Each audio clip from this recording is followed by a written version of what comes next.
ആത്മനിയോഗമുള്ള പ്രാർത്ഥനയെ പൈശാചിക മണ്ഡലം ഭയപ്പെടുത്തും. നിശ്ചയമായിട്ടും നമ്മുടെ പ്രാർത്ഥനാ തലങ്ങൾ ഇരുട്ടിന്റെ ശക്തിക്ക് ഭയമാണ്.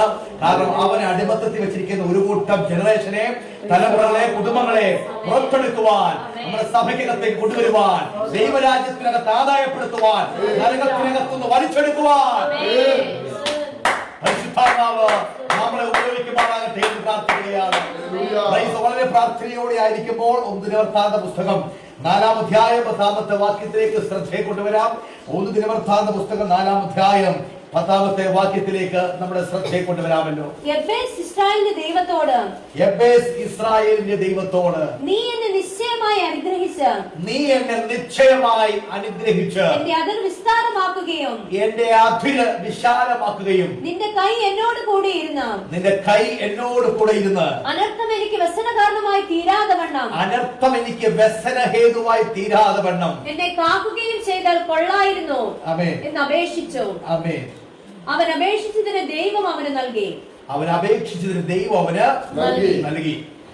വിശുദ്ധ ബൈബിളിൽ വളരെ സ്പോർട്ടീവായി കിടക്കുന്ന ഒരു തിരുവഴുത്തിനകത്ത് മറഞ്ഞു കിടക്കുന്ന ഒരു അനുഗ്രഹിക്കപ്പെട്ട ഭക്തൻ.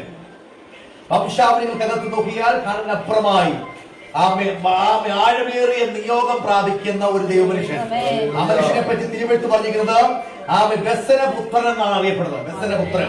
പക്ഷെ അവന് ഒറ്റ പ്രാർത്ഥനയിൽ തന്റെ സ്ഥിതിക്ക് മാറ്റം വരുത്തിയവനാണ്. തന്റെ ജീവിതത്തിൽ ഏടുകളിൽ നിന്ന് ദൈവപ്രവൃത്തി കണ്ടവനാണ് എബ്രേസ്. സ്തോത്രം. ഒരു കാലഘട്ടം കണ്ണുനീരുണ്ടെങ്കിൽ മറ്റൊരു കാലഘട്ടം ദൈവപ്രവൃത്തി നമ്മൾ എഴുതി വെച്ചിട്ടുണ്ടെന്നുള്ളത് ഒരു യാഥാർത്ഥ്യമാണ്. നമുക്ക് മറവിയുണ്ടെങ്കിലും ദൈവത്തിന് മറവിയില്ല. നമ്മുടെ വിശ്വസ്തതയേക്കാൾ ദൈവം വിശ്വസ്തനാണെന്നുള്ള ബോധ്യം ഇന്ന് ഈ നിമിഷത്തിൽ ഇതിനകത്ത് വ്യാപരിക്കട്ടെ എന്ന് ഞാൻ പ്രാർത്ഥിക്കുകയാണ്. തിരുവഴുത്തിനകത്ത് നമ്മൾ നോക്കുമ്പോൾ അവൻ അപേക്ഷിച്ചതിനെ ദൈവം അവന് നൽകി. ഇതാണ് ഭക്തനായ യബ്ബേസിന്റെ സാക്ഷ്യം. തന്റെ വേദന, തന്റെ ഭാരം, തന്റെ നെടുവീർപ്പ് മനുഷ്യന്റെ മുൻപിലല്ല താൻ വിളമ്പിയത്, ഉടയവന്റെ മുൻപിലേക്ക് വേർതിരുന്ന താൻ പറയുകയാണ്, നീ എന്നെ അനുഗ്രഹിച്ചേ പറ്റത്തുള്ളൂ, എന്റെ സ്ഥിതിക്ക് മാറ്റം വരുത്തിയേ പറ്റത്തുള്ളൂ. ഞാൻ പലപ്പോഴും ആവർത്തിക്കുന്ന ഒരു വാക്കാണ്, പ്രശ്നം പരിഹരിക്കാൻ കഴിയാത്തവരോട് നമ്മുടെ പ്രശ്നം പറയരുത്. കാരണം പ്രശ്നം പരിഹരിക്കാൻ കഴിയുന്നവരോട് നമ്മുടെ ഹൃദയം കൈമാറണം, നമ്മുടെ വിഷമം പറയണം, നമ്മുടെ വേദന കൈമാറണം. നിശ്ചയമായിട്ടും അതിനകത്തൊരു ഉത്തരം എന്റെ ദൈവം തരുമെന്നുള്ളത് ഒരു യാഥാർത്ഥ്യമാണ്. ഈ ഉപവാസ പ്രാർത്ഥനയിൽ പരസ്യമായി പ്രാർത്ഥിക്കുന്ന വിഷയമുണ്ട്, രഹസ്യമായി പ്രാർത്ഥിക്കുന്ന വിഷയമുണ്ട്. എന്നാൽ ഉപവാസ പ്രാർത്ഥനയ്ക്ക് വിരാമം കുറിക്കുന്നതിന് മുൻപേ ചില വ്യസനത്തിന്റെ വിഷയത്തിലെ ദൈവപ്രവൃത്തിയുടെ മറുപടി യേശുവിന്റെ നാമത്തിൽ വെളിപ്പെട്ടുവരട്ടെ.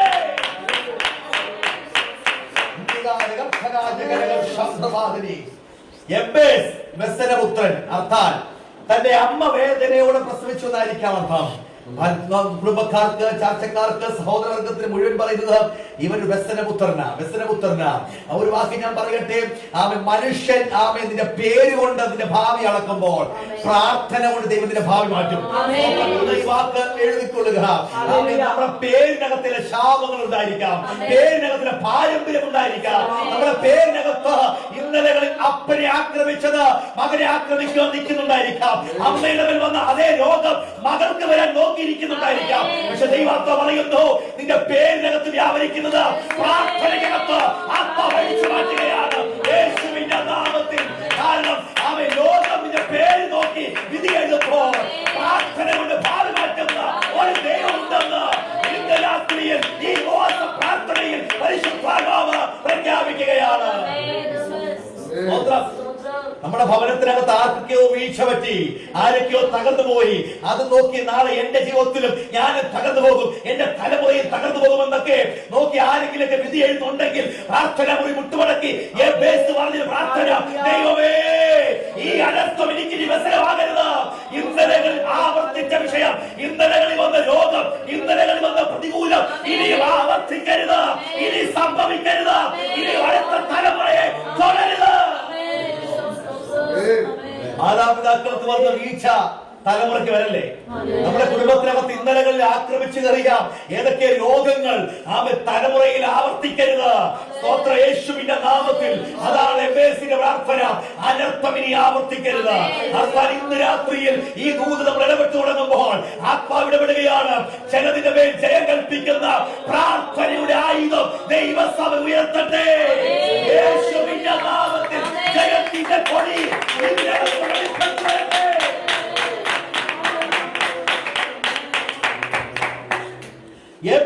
അവന്റെ പേര് അവന്റെ തുടക്കത്തെ വെളിപ്പെടുത്തിയപ്പോൾ അവന്റെ പ്രാർത്ഥന അവന്റെ ഭാവിയെ വെളിപ്പെടുത്തി. ശ്രദ്ധിക്കണമേ, അവന്റെ പേര് കൊണ്ട് നമ്മൾ മനസ്സിലാക്കി വ്യസനപുത്രൻ എന്ന്. നമ്മളെല്ലാം മനസ്സിലാക്കിയത് അങ്ങനെയാണ്. പേരിനർത്ഥം വ്യസനപുത്രൻ. അപ്പോൾ നമുക്ക് മനസ്സിലായി ഇതിന് പുറകിൽ എന്തോ ഒരു വേദനയുണ്ടെന്ന്. പക്ഷേ അവന്റെ പ്രാർത്ഥന അവന്റെ ഭാവി മാറ്റി. അങ്ങനെയാണ് ഇന്ന് പറയുന്ന ഒന്നാമത്തെ ദൂതിലാണ്. ഇന്ന് രാത്രിയിൽ ദൈവാത്മാവ് ഇടപെടുകയാണ്. നിന്റെ തുടക്കത്തെക്കാൾ നിന്റെ ആദ്യം തീരുമാനിക്കുന്ന ദൈവമുണ്ട്. തുടക്കം വേദനയായിരിക്കാം, തുടക്കം ഭാരമായിരിക്കാം, തുടക്കം മുഴുവനായിരിക്കാം, തുടക്കം ഒറ്റപ്പെടായിരിക്കാം. അതിനപ്പുറം ഒരു ജയത്തിന്റെ കൊടി ഉയർത്തുന്ന, ഒരു ജയത്തിന്റെ കൊടി ഉയർത്തുന്ന ഒരു നല്ല കർത്താവ് ഇതിനകത്ത് ഇറങ്ങിയിട്ടുണ്ട്. സ്തോത്രം. നമ്മൾ പലപ്പോഴും പറയും ഇതിന്റെ വിധിയാണ്, ഇതിന്റെ വിധിയാണ്, ഇത് ഈ വിധി എന്നെ കൊണ്ടേ പോത്തുള്ളൂ എന്ന് പറയുന്നുണ്ട്. പക്ഷെ പരിശുദ്ധൻ പറയുന്നു നമ്മൾ ജീവനും മരണവും ദാവിന്റെ അധികാരത്തിൽ. ജീവനും മരണവും നമ്മൾ ലോകം നോക്കി പറയുകയാണ് ഈ ലോകം എന്നെ കൊണ്ടേ പോകത്തുള്ളൂ. നിങ്ങൾ അങ്ങനെ പറഞ്ഞുകൊണ്ടിരിക്കും പോകത്തുള്ളൂ. ആ ലോകം നിന്നെ കൊണ്ടേ പോകത്തുള്ളൂ. കാര്യം നമ്മൾ പറയുകയാണത്. നമ്മൾ പറയുമ്പോൾ അത് സംഭവിക്കും. കാരണം മനുഷ്യന്റെ വാക്കുകൾക്ക് അധികാരമുണ്ട്. സ്തോത്രം. അതുകൊണ്ട് ബൈബിൾ പറയുന്നത് നിന്റെ വാക്കുകൾ ദോഷത്തിനായിട്ടല്ല ഉപയോഗിക്കേണ്ടത്. നിന്റെ ജീവിതത്തിലെ സ്ഥിതി മാറ്റുന്ന പ്രാർത്ഥന വാക്കായി വാക്കുകളെ ഉപയോഗിക്കുവാൻ പരിശുദ്ധാത്മാവ് നമ്മളെ ബുദ്ധി ഉപദേശിക്കുകയാണ്. നമുക്കൊരു രോഗമുണ്ട്, ഹോസ്പിറ്റലിൽ ചെല്ലുമ്പോൾ ഡോക്ടേഴ്സ് ചോദിക്കും ഫാമിലി ഹിസ്റ്ററി ഉണ്ടോ? അറ്റാക്ക് ആണ് ചോദിക്കുക. അപ്പനോ അമ്മയ്ക്കോ ഫാമിലി ആർക്കെങ്കിലും ഹാർട്ട് അറ്റാക്ക് വന്നിട്ടുണ്ടോ എന്ന് ചോദിക്കും. ഡയബറ്റിക് ഉണ്ടോ ചോദിക്കും. വീട്ടിൽ ആർക്കെങ്കിലും ഹിസ്റ്ററി ഉണ്ടോ ചോദിക്കും. എന്തുകൊണ്ടാണ് ഇന്ന് നിങ്ങളുടെ വീട്ടിൽ ഏതെങ്കിലും ഹിസ്റ്ററി ഉണ്ടെങ്കിൽ ആവർത്തിക്കപ്പെടുന്നു എന്ന് പറയാൻ വേണ്ടിയാണ് അവർ ചോദിക്കുന്നത്. പക്ഷെ ഇന്ന് ഈ നിമിഷത്തിൽ പരിശുദ്ധാത്മാവ് ഒന്നാമത് പറയുകയാണ്. എബേസിന്റെ പ്രാർത്ഥന നമുക്ക് അടർത്തിയെടുത്ത് പറയാം. കർത്താവേ, അപ്പന് വന്ന രോഗം മകന് വരരുത്, അമ്മയ്ക്ക് വന്ന രോഗം മകൾക്ക് വരരുതേ. ഇന്നലകളിൽ വന്ന വീഴ്ച അടുത്ത തലമുറയെ പിന്തുടരുത്. യേശുവിന്റെ നാമത്തിൽ, യേശുവിന്റെ നാമത്തിൽ ചില റൂട്ടുകൾ ഈ പ്രാർത്ഥനയ്ക്ക് പെടുകയാണ്. യേശുവിന്റെ നാമത്തിൽ ആത്മാവിനെയാണ് ചില റൂട്ടുകളെ, ചില ലോകത്തിന്റെ റൂട്ടുകളെ, ചില പാരമ്പര്യ ലോകത്തിന്റെ വേരുകളെ ഈ മാസം പ്രാർത്ഥനയ്ക്കകത്ത് ആത്മാവിനോടെ കത്തിച്ചു കളയുകയാണ്.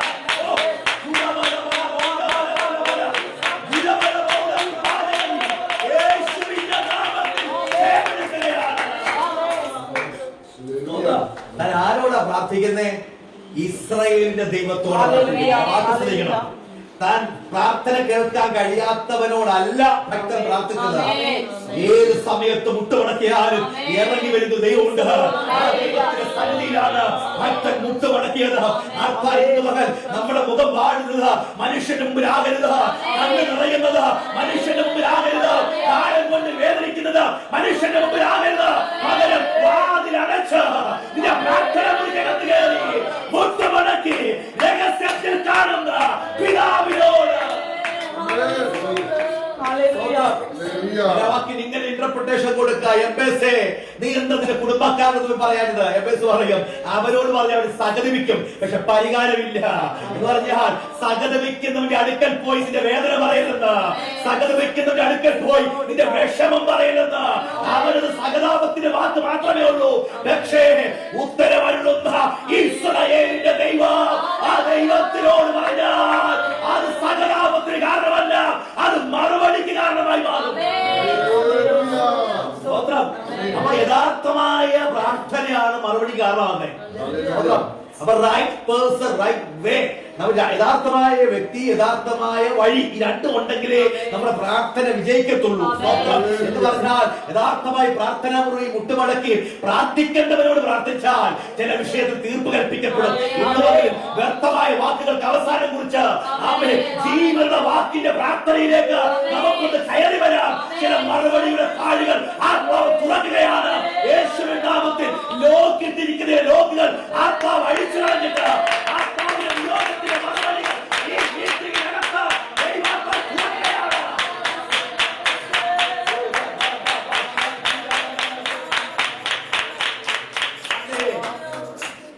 ജബേസിന്റെ 4 അപേക്ഷ നമുക്കിവിടെ കാണാം. 4 കാര്യങ്ങളുണ്ട്. ഒന്നാമത്തേത് പറയുന്നത് നീ എന്നെ എന്ത് ചെയ്യണം? നിശ്ചയമായി. ഒന്നാമത്തെ അപേക്ഷയാണ് നീ എന്നെ നിശ്ചയമായിട്ട് എന്ത് ചെയ്യണം? അനുഗ്രഹിക്കണം. നിശ്ചയമായിട്ട് അനുഗ്രഹിക്കണം എന്ന് പറഞ്ഞാൽ വെറുതെ ജീവിച്ചു മരിക്കാനല്ല ഭക്തൻ ആഗ്രഹിക്കുന്നത്. സ്തോത്രം. ഓർത്തുകൊള്ളുക, നമ്മൾ ഇത് ഉപവാസ പ്രാർത്ഥന നിരാത്രം കഴിഞ്ഞുകൊണ്ടിരിക്കുമ്പോൾ നമ്മുടെ അകത്തും വെറുതെ ജീവിച്ചു, കൈയടിച്ചു, സ്തോത്രം പറഞ്ഞു, ചർച്ചിൽ പോയി, അതല്ല നമ്മുടെ ജീവിതം. പകരം ദൈവത്താൽ മാനിക്കപ്പെട്ട, ദൈവത്തിന്റെ കരങ്ങളിൽ ഉപയോഗിക്കപ്പെട്ട, ദൈവത്തിന്റെ കയ്യിലെ പ്രയോജനമുള്ള മാനപാത്രമായി തീരുവാൻ നമ്മൾ ആഗ്രഹിക്കണം. എന്താണ് പറയുന്നത്? ദൈവത്തിന്റെ അനുഗ്രഹത്തിനകത്ത് ജീവിക്കാൻ ഭക്തൻ ആഗ്രഹിച്ചു എന്ന് പറഞ്ഞാൽ അനുഗ്രഹം എന്ന് പറയുന്നത് ഭൗതിക മാത്രമല്ല പ്രിയമുള്ളവരെ, പകരം ദൈവത്തിന്റെ സാന്നിധ്യത്തെ കൊതിക്കണം. യഥാർത്ഥ അനുഗ്രഹം എന്ന് പറഞ്ഞാൽ ഭൗതികമല്ല.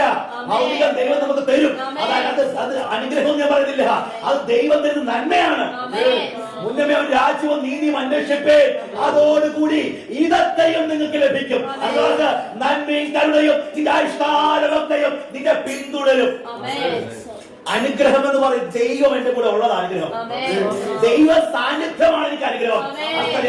ഒന്നാമത്തെ വാക്ക് നിശ്ചയമായി നീ എന്നെ അനുഗ്രഹിക്കണം എന്ന് പറഞ്ഞാൽ നിന്റെ സാന്നിധ്യം എന്നെ വിട്ടു പോകരുത്, നിന്റെ സാന്നിധ്യം എന്നിൽ നിന്ന് മാറരുത് എന്ന് പറഞ്ഞാൽ യഥാർത്ഥ അനുഗ്രഹത്തെ ഭക്തൻ ചോദിക്കുകയാണ്.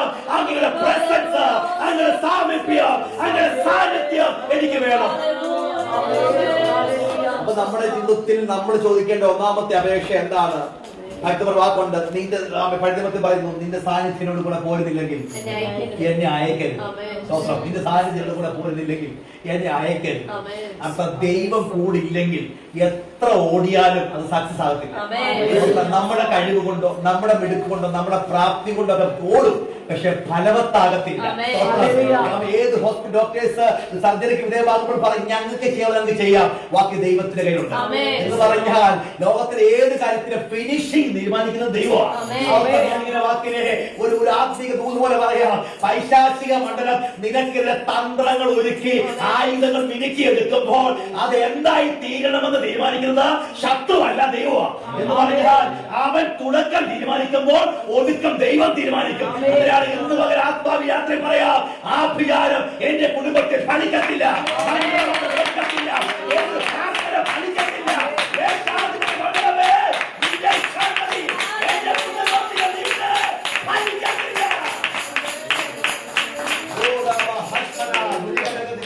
രണ്ടാമത്തെ അപേക്ഷ എന്താണ്? എന്റെ അതിര് വിസ്താരം. ഒന്ന്, നീ നിശ്ചയമായിട്ട് എന്ത് ചെയ്യണം? ദൈവ സാന്നിധ്യം. രണ്ടാമത് പറയുകയാണ് നിന്റെ അതിര് വിസ്താരം. അഹങ്കാരത്തിന്റെ ചോദ്യമല്ല, സെൽഫിഷ് വേർഡ് അല്ല ഇത്. പകരം ദൈവത്തിന് വേണ്ടി കൂടുതൽ പ്രയോജനപ്പെടണമെന്നും ദൈവത്തിൽ തന്നെ സാക്ഷ്യമായി മാറണമെന്നും ഭക്തൻ ആഗ്രഹിക്കുന്നു. സ്വത്രം. നമുക്കും പറയാം നമ്മുടെ കുഞ്ഞുങ്ങളെ കർത്താവേ അങ്ങ് അനുഗ്രഹിക്കണം പറയുമ്പോൾ അതിന് വിശാലമാക്കണം. നമ്മുടെ തലമുറകൾ ഏതൊക്കെ ബൗണ്ടറി ഭേദിക്കുന്നോ അവിടെല്ലാം ഈ പുസ്തകം ഉയർത്തണം. ചെല്ലുന്ന രാജ്യങ്ങളും ചെല്ലുന്ന പട്ടണങ്ങളിൽ അവർ പറയട്ടെ എന്റെ ദൈവത്താൽ ഞാൻ അനുഗ്രഹിക്കപ്പെട്ടത്. നമ്മുടെ വീട്ടിൽ നല്ല പ്രവേശനം IFS, IPS, IRS, ICS civil സർവീസിന്റെ വിവിധ മേഖലകളിൽ കയറട്ടെ, ഉയർന്നു വരട്ടെ. അവർ ചെല്ലുന്ന ഇടങ്ങളിൽ പറയണം എന്റെ ബുദ്ധിയേക്കാൾ ഉപരി എന്റെ ദൈവത്തിന്റെ കൈ എന്റെ കൂടെ ഉണ്ടായിരുന്നു. ആ ഒരു സാക്ഷ്യത്തിന് വേണ്ടി അവരുടെ തലമുറകൾ ആദരിക്കപ്പെടട്ടെ.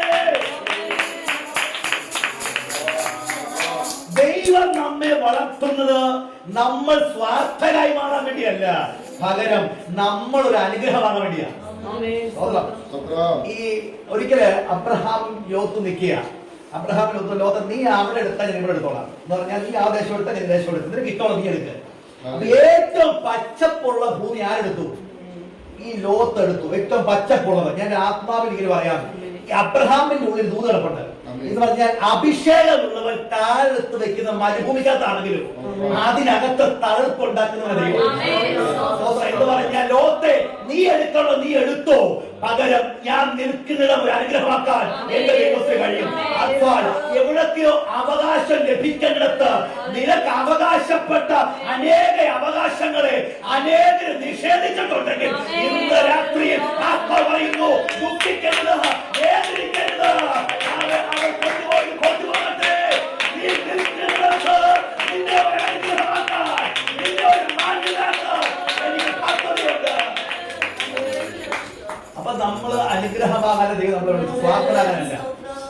നമുക്ക് വലിയ നന്മകളൊക്കെ തരുമ്പോൾ എനിക്ക്, എന്റെ ഭാര്യയ്ക്ക്, എന്റെ പിള്ളേർക്ക് എന്ന ചിന്ത ഉണ്ടാകരുത്.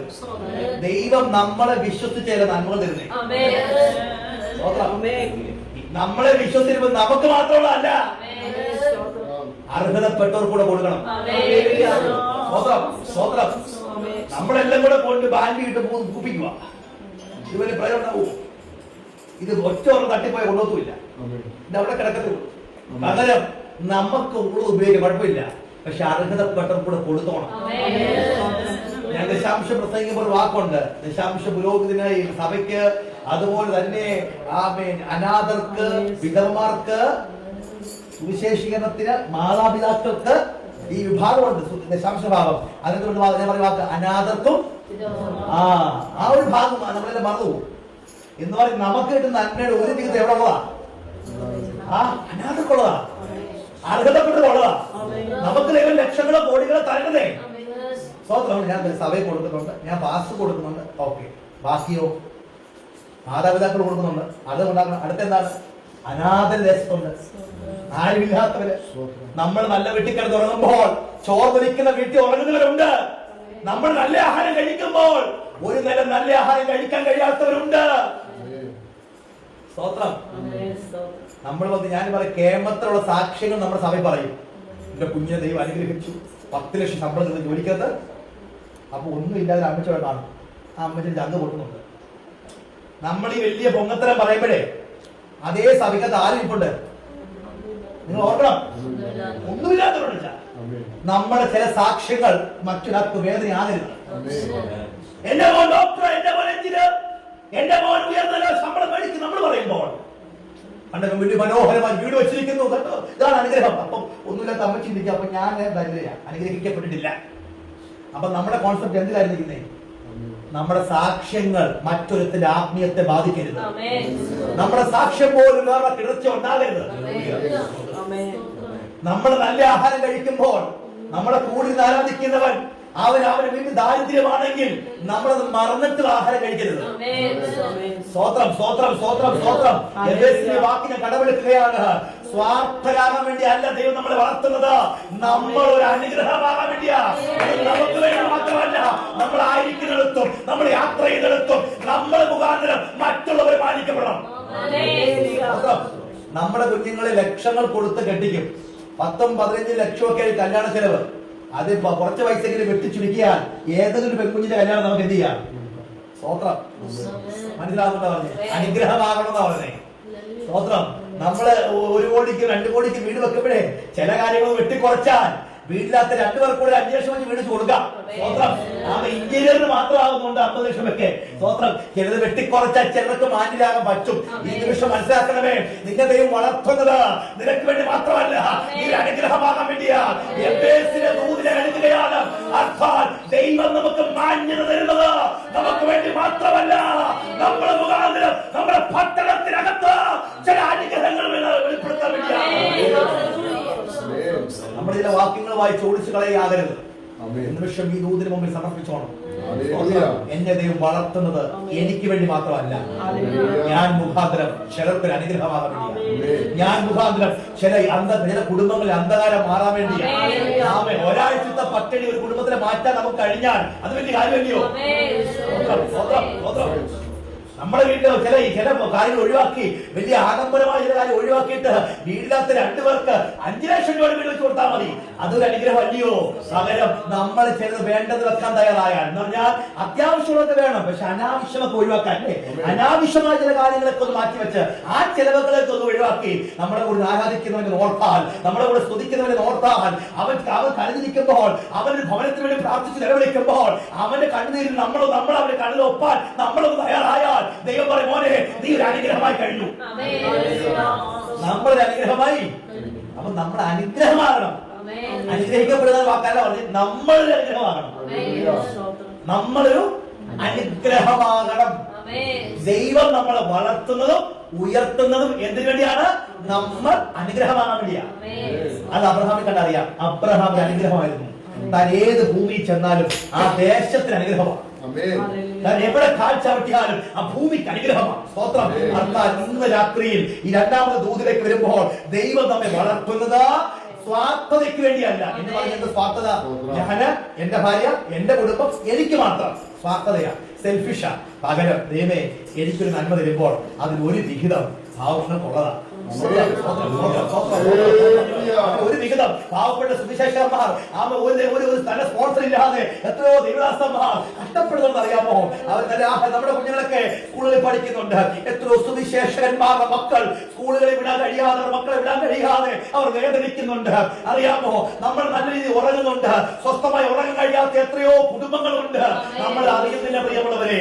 പക്ഷേ ഒരു നിമിഷം ഒരാളെങ്കിലും കണ്ണുനീരൊപ്പാൻ, ഒരാളെങ്കിലും വേദന ഒന്ന് അകറ്റാൻ നമുക്ക് കഴിഞ്ഞാൽ നമ്മളൊരു അനുഗ്രഹമാണ്. നമ്മളൊരു അനുഗ്രഹമാണ്. അപ്പൊ എബേസ് രണ്ടാമത്തെ വാക്ക് എന്തായിരുന്നു? അനുഗ്രഹമാകണം. മൂന്നാമത്തെ വാക്കിലേക്ക് എന്താ പറയുന്നത്? ആമേൻ. നിന്റെ കൈ എന്നോട് കൂടി ഇരുന്ന്, നിന്റെ കൈ എന്നോട് കൂടെ ഇരിക്കണം എന്ന് പറഞ്ഞാൽ അനുഗ്രഹം മാത്രം എനിക്ക് പോരാ, അങ്ങയുടെ കരം എന്റെ കൂടെ നിൽക്കണം എന്ന് പറഞ്ഞ് എന്നെ അനുഗ്രഹിച്ചാണ് വിടരുത്. എന്റെ കൂടെ അപ്പനെ നിൽക്കണം കൂടെ. ഞാൻ പോകേണ്ടത് വഴി എനിക്ക് എന്താണ്? ഞാൻ പോകേണ്ടത് വഴി എന്നെ കാണിച്ചെന്നു. സംഗീതത്തിൽ പറഞ്ഞു, ചൊവ്വയുള്ള വഴിയെ ഞാൻ എത്തേണ്ടിടത്ത് എത്തത്തക്കവണ്ണം എന്റെ ചൊവ്വയുള്ള വഴിയെ നടത്തണം എന്ന് പറഞ്ഞ എന്റെ ഇഷ്ടത്തിന് ഓടാൻ എന്നെ അനുവദിക്കരുത്, എന്റെ ബുദ്ധിയിൽ ഓടാൻ എന്നെ അനുവദിക്കരുത്, എന്റെ സ്വന്തം ഹിതപ്രകാരം ഓടാൻ എന്നെ അനുവദിക്കരുത്. എന്റെ കരത്തിൽ അങ്ങനെ പിടിക്കണം, എന്നിട്ട് അങ്ങനെ നടത്തണം, അങ്ങനെ കൊണ്ടുപോകണം, അങ്ങനെ യാത്രയിപ്പിക്കണം, അങ്ങനെ വഴിയും അങ്ങയുടെ ഹിതവും എനിക്ക് വെളിപ്പെടുത്തണം. അപ്പൊ എന്താ വാക്കിനർത്ഥം?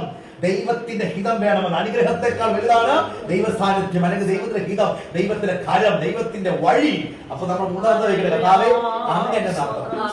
അടുത്ത വാക്ക്, ദൈവമേ നിന്റെ ഹിതമല്ലാത്ത ഒന്നും എനിക്ക് വേണ്ട, അങ്ങയുടെ ഹിതമല്ലാത്തൊരു നന്മ എനിക്ക് വേണ്ട. സ്തോത്രം. അങ്ങയുടെ കൂടെ 50 ലക്ഷത്തിൽ ലോട്ടറി എടുത്ത് ബൈബിൾ വെച്ച് പ്രാർത്ഥിക്കരുത്. അതെ, ലോട്ടറി എടുത്ത് ബൈബിൾ വെച്ചിട്ട് പ്രാർത്ഥിക്കുക. അടിക്കുവാണെങ്കിൽ പകുതി ആർക്ക് കൊടുക്കാം? സഭയ്ക്കൂടെ. നമുക്ക് സഭ വസ്തുവൊന്നും ഇല്ലല്ലോ, നമുക്ക് വസ്തുവില്ല, വലിയ ഉടമ്പടിയാ. അപ്പൊ നമ്മൾ എന്ത് ഈ ഉടമ്പടി കത്ത വരുമ്പോൾ കത്ത അയ്യോ കുഞ്ഞുമോക്ക് ഇത്രയും വലിയ ആഗ്രഹം ഉണ്ടായില്ല, അടിക്കട്ടെ ഞാൻ കത്ത പറയുമോ? ദ്രവ്യാഗ്രഹം സകല ദോഷത്തിന്.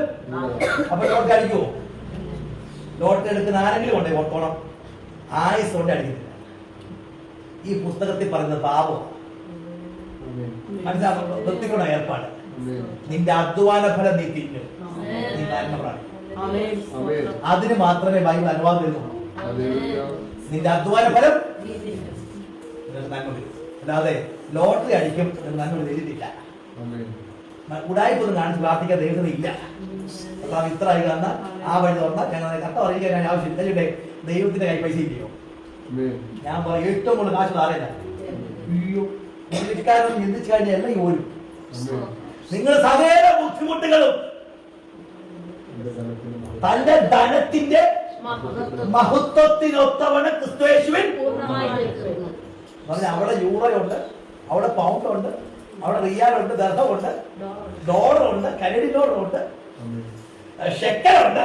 അപ്പൊ ദൈവം ചിന്തിക്കുക നമ്മുടെ ബദൽ സഭയ്ക്ക് വേണ്ടി ഷെക്കൽ പോകട്ടെ എന്ന് പറയുകയാണെങ്കിൽ ഇസ്രായേലിൽ ഏതെങ്കിലും അമ്മാവന്മാർ നമുക്ക് എന്ത് ചെയ്യും? ഷെക്കലായി. ഏതെങ്കിലും അച്ഛന് ഇപ്പൊ മനസ്സിലായോ? ലോട്ടറി അടിക്കുന്ന ആവശ്യമുണ്ടോ? അപ്പൊ കർത്താവ് ബദലിന് വേണ്ടി ഷെക്കൽ ഓപ്പൺ ആകട്ടെ എന്ന് പറയുമ്പോ ഇസ്രായേലിൽ ജോലി ചെയ്യുന്ന ആരെങ്കിലും പറഞ്ഞു പാസ്റ്റേ സഭയ്ക്ക് വസ്തു മേടിക്കാൻ ഞങ്ങൾ ഇത്ര ഷെക്കൽ എന്ത് ചെയ്യാം? അപ്പൊ ദൈവം പറയാ അയ്യോ പൗണ്ട് പോട്ടെ. പൗണ്ട് പോട്ട് എന്ന് പറയുമ്പോ യുകെയിലുള്ളത് എന്ത് ചെയ്യും? അപ്പൊ ആരുടെ ഹൃദയം നമുക്ക് ആക്കണം. അപ്പൊ ദൈവത്തിന്റെ കയ്യിൽ എല്ലാ കറൻസിയും. ലോട്ടറിയുടെ ആവശ്യമുണ്ടോ? ചിന്തിക്കേ ഉണ്ടോ? ഈ വേലത്തിലും വെളച്ചിലും കൊണ്ട് പ്രാർത്ഥിക്കാൻ ഇരുന്നാൽ ദൈവം അത് കേൾക്കത്തില്ല. ഈ വെള്ളിയാഴ്ചയും ഈ വെളച്ചിലൊക്കെ എന്ത് ചെയ്യണം? കളഞ്ഞ് പരമാർത്ഥ ഹൃദയത്തോടെ പ്രാർത്ഥിക്കണം. മനസ്സിലാകും? നമ്മൾ ഈ ഞാൻ തീർത്തും വചനപ്രകാരം പ്രസംഗിക്കുന്നത് നമുക്ക് നന്മ ദൈവം പ്രോപ്പർ വേക്കട് തരത്തുള്ളൂ. ദൈവത്തിന് വളഞ്ഞ വഴിയില്ല. സ്തോത്രം. അടുത്ത നാലാമത്തെ വാക്ക് എന്താ പറയുന്നത്? അനർത്ഥം എനിക്ക് എന്താകരുത്? എന്നെ കാക്കണമേ. തന്റെ പഴയ വേദന വീണ്ടും ആവർത്തിക്കപ്പെടാൻ പാടില്ല. അടുത്ത പ്രാർത്ഥനയാണ്. താൻ ഇന്നലകളിൽ കടന്നുപോയ വേദന, പ്രയാസം മുഴുവൻ ദൈവമേ ഇനി അതെന്റെ ജീവിതത്തിൽ എന്ത് ചെയ്ത് ആവർത്തിക്കരുത്. സ്തോത്രം. തന്റെ പ്രാർത്ഥന അതാണ്. എന്ന് പറഞ്ഞാൽ ഇന്നലകളിൽ സഞ്ചരിച്ച വേദനകൾ, ഇന്നലകളിൽ ഞാൻ അനുഭവിച്ച മുറിവുകൾ, പിതാവേ ഇനി എനിക്ക് വ്യസന ഹേതുവായി അതിന് വരുവാൻ, അത് ആവർത്തിക്കപ്പെടുവാൻ, അത് സംഭവിക്കുവാൻ അനുവദിക്കരുതേ. നമ്മുടെ പ്രാർത്ഥന എബേസിന്റെ കൊച്ചു പ്രാർത്ഥനയ്ക്കകത്ത് 4 ദൂത് മറിഞ്ഞു കിടക്കുക. സ്വന്തം അതിനകത്ത് ദൈവം അനുഗ്രഹിക്കുന്ന മാത്രമല്ല, സംരക്ഷിക്കുന്നവൻ കൂടെയാണ്. എന്ന് പറഞ്ഞാൽ മുൻപട പിൻപടയായി തന്റെ ദൂതന്മാരെ അപ്പോയിന്റ് ചെയ്തിട്ടുണ്ട്. എന്ന് പറഞ്ഞാൽ നിന്റെ ജീവിതത്തിൽ അനർത്ഥം കയറി വരുവാൻ ശത്രു പദ്ധതി ഒരുക്കുമ്പോൾ, ശത്രു കെണി ഒരുക്കി വെക്കുമ്പോൾ, അതിനകത്ത് നീ വീണു പോകാതെ, അതിനകത്ത് നീ കയന്നു പോകാതെ വേണ്ട ഉള്ള കരത്തിൽ വഹിച്ച് നിർത്തുന്നവരുണ്ട്. പലപ്പോഴും നമ്മൾ വാഹനം ഓടിക്കുമ്പോൾ എത്രയോ സമയത്ത് ഉറങ്ങിപ്പോയിട്ടുണ്ട്, എത്രയോ സമയത്ത് കണ്ണ് ഉറക്കം കയറിയിട്ടുണ്ട്. ഞങ്ങൾ ശുശ്രൂഷമാരൊക്കെ രാത്രികളിൽ ശുശ്രൂഷ കഴിഞ്ഞ് ക്ഷീണിച്ച് ഞങ്ങൾ വീട്ടിലേക്ക് 1 മണിയുടെ ആ ടൈം എന്ന് പറയുമ്പോൾ കണ്ണ് ഉറക്കം കയറും. പക്ഷെ ആ സമയത്തും ഞങ്ങൾ കണ്ട വാക്ക്, ആരോ ഞങ്ങളുടെ വണ്ടി നിയന്ത്രിക്കുന്നു. ഇന്ന് രാത്രി വാക്ക് പറയാം, നീ ഒറ്റപ്പെടാതെ സമ്മതിക്കുന്നില്ല. അനുഗ്രഹിക്കുന്നവൻ മാത്രമല്ല, അദ്ദേഹം സംരക്ഷിക്കുന്നവൻ കൂടെയാണ്. സംരക്ഷിക്കുന്നവൻ കൂടെയാണ്. അനർത്ഥം വരാതെ വേണം, പ്രതികൂലത്തിലെ കൊടുങ്കാറ്റ് അടിക്കാതെ വേണം വഹിച്ച് സംരക്ഷിക്കുന്നവരെയാണ് ഇന്ന് രാത്രിയിൽ നമ്മൾ ഒരുമിച്ച് സേവിക്കുന്നത്. ദൈവത്തിന്റെ റെസ്പോൺസ് എന്താണ് അവിടെ? ദൈവത്തിന്റെ പ്രതികരണം എങ്ങനെയായിരുന്നു? അവൻ അപേക്ഷിച്ചതിനെ ദൈവം അവന് നൽകി. അവൻ അപേക്ഷിച്ചതിനെ ദൈവം അവന് നൽകി. അർത്ഥാൽ ദൈവം അത് പോസ്റ്റ്പോൺ ചെയ്ത് വെച്ചില്ല, ആ മറുപടി അവധിക്ക് വെച്ചില്ല, ആ അവധി ഇനി 10 വർഷം കഴിഞ്ഞിട്ട് കൊടുക്കാമെന്ന് പറഞ്ഞില്ല. പകരം അവൻ ചോദിച്ചതിനൊത്തവണ്ണം ദൈവം നൽകിയെന്ന് എഴുതിയിരിക്കുന്നത്. ഇന്ന് രാത്രിയിൽ ഈ ഉപവാസ പ്രാർത്ഥനയിൽ പരിശുദ്ധാത്മാവ് ഇടപെടുകയാണ്. ചില വിഷയത്തിന്റെ അവധി ദൈവാത്മാവ് ക്യാൻസൽ ചെയ്യുകയാണ്. ചില വിഷയത്തിന്റെ നീക്കുപോക്കിന്റെ മറുപടികൾ വേഗത്തിൽ കൽപ്പിക്കുകയാണ്.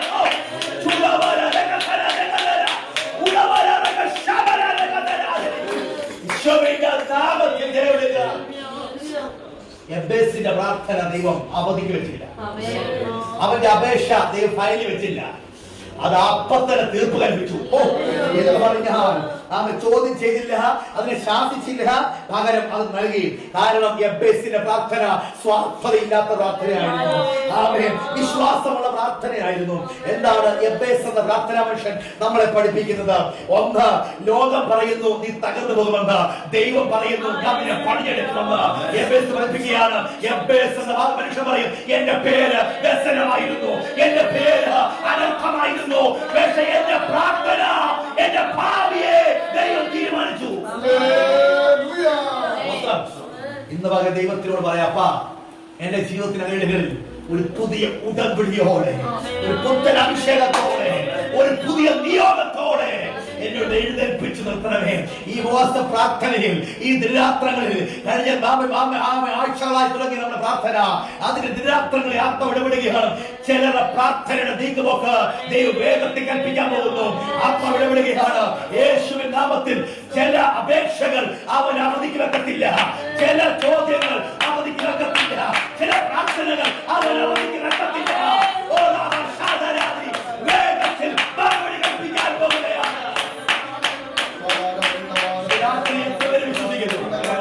ചില മറുപടികൾ ദൈവാത്മാവ് വേഗത്തിൽ തീർപ്പിക്കാൻ പോവുക. നിന്റെ പ്രാർത്ഥനയുടെ യഥാർത്ഥ പൂർണ്ണരൂപം എന്തായിരുന്നു? എബേസ് പറയും, എന്റെ പ്രാർത്ഥന ഒറ്റ വാക്കേ ഉള്ളൂ, ദൈവത്തിന്റെ സിഗ്നേച്ചർ എന്റെ ജീവിതത്തിൽ വേണം. ദൈവത്തിന്റെ ഒരു സിഗ്നേച്ചർ, ദൈവത്തിന്റെ ഒപ്പ് എന്റെ ജീവിതത്തിൽ വേണം. ഇന്ന് രാത്രി പറയാം, ദൈവം എന്തെങ്കിലും ചെയ്യുവാണെങ്കിൽ ബൈബിൾ പറയുന്നു ഇത് യഹോവയാൽ സംഭവിച്ചു. മനുഷ്യരുടെ ദൃഷ്ടിയിൽ ആശ്ചര്യമാണ്. ദൈവത്തിന്റെ സിഗ്നേച്ചർ അതാണ്, ഇത് യഹോവയാൽ സംഭവിച്ചു മനുഷ്യരുടെ ദൃഷ്ടിയിൽ. എന്ന് പറഞ്ഞാൽ എല്ലാ പോസിബിലിറ്റീസും അടഞ്ഞിട്ടേ ദൈവം ചെയ്തു.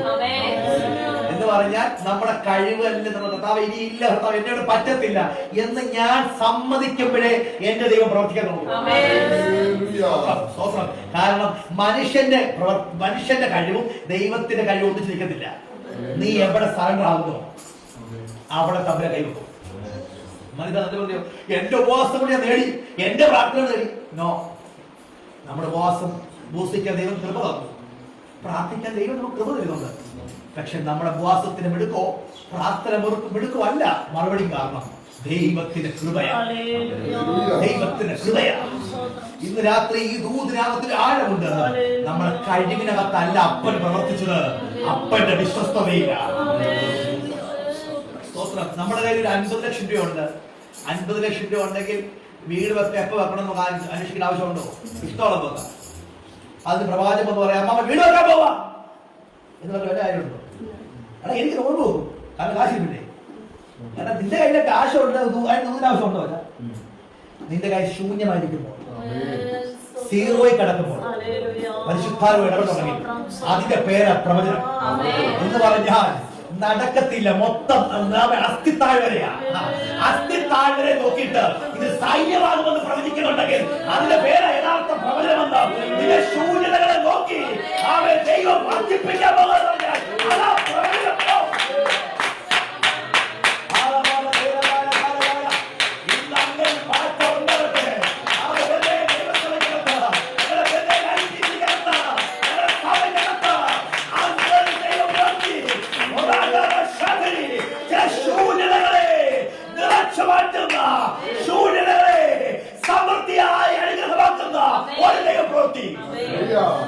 രാത്രി ഒന്ന് സമർപ്പിക്കാമോ? എല്ലാ കണ്ണുകളും പറയട്ടെ, എല്ലാ ഹൃദയം സമർപ്പിച്ചാട്ടെ. നീ എല്ലാ നിങ്ങളെ എന്നെ നിശ്ചയമായി നീ എന്നെ അനുഗ്രഹിച്ചേ പറ്റത്തുള്ളൂ. നിശ്ചയമായി ഒറ്റ വാക്കി എബ്ബേസിനെ തൊട്ടതുപോലെ, എബ്ബേസിനെ അനുഗ്രഹിച്ചതുപോലെ, എബ്ബേസിന്റെ വിഷയത്തിൽ ഇടപെട്ടതുപോലെ ഇന്ന് രാത്രി ഞങ്ങളുടെ വിഷയത്തിൽ ഇടപെടണം. ഇന്ന് രാത്രി ഞങ്ങളോട് സംസാരിച്ചു. പിതാവേ, ഞങ്ങൾ ഒരുമിച്ച് പ്രാർത്ഥിക്കുന്നു. ഞങ്ങളുടെ ഉപവാസത്തിന്റെ രാത്രികളിൽ ഈ ദിവസങ്ങളൊക്കെ അഭിഷക്തന്മാരെ കൂടെ ശക്തമേറിയ ദൂതങ്ങൾ കേട്ടു. കർത്താവ്, ഇന്ന് രാത്രി കേട്ട ദൂതിൽ ഞങ്ങൾ സമർപ്പിക്കുന്ന കർത്താവേ, അഭിഷക്തന്മാർ സഭയായി ഞങ്ങളുടെ ഉപവാസത്തോടെ പ്രാർത്ഥനയോടെ ആയിരിക്കുക. ഈ ദിവസങ്ങളിൽ ചില വിഷയത്തിൽ ദൈവാത്മാവ് വേഗത്തിൽ തീർപ്പ് കൽപ്പിക്കാൻ പോകുന്ന അത്ഭുതങ്ങൾ നടക്കട്ടെ. ദൈവത്തെ വെളിപ്പെട്ടു വരണം. യേശു ക്രിസ്തുവിന്റെ നാമത്തിൽ പ്രാർത്ഥന കൈക്കൊള്ളുമാറാകണമേ.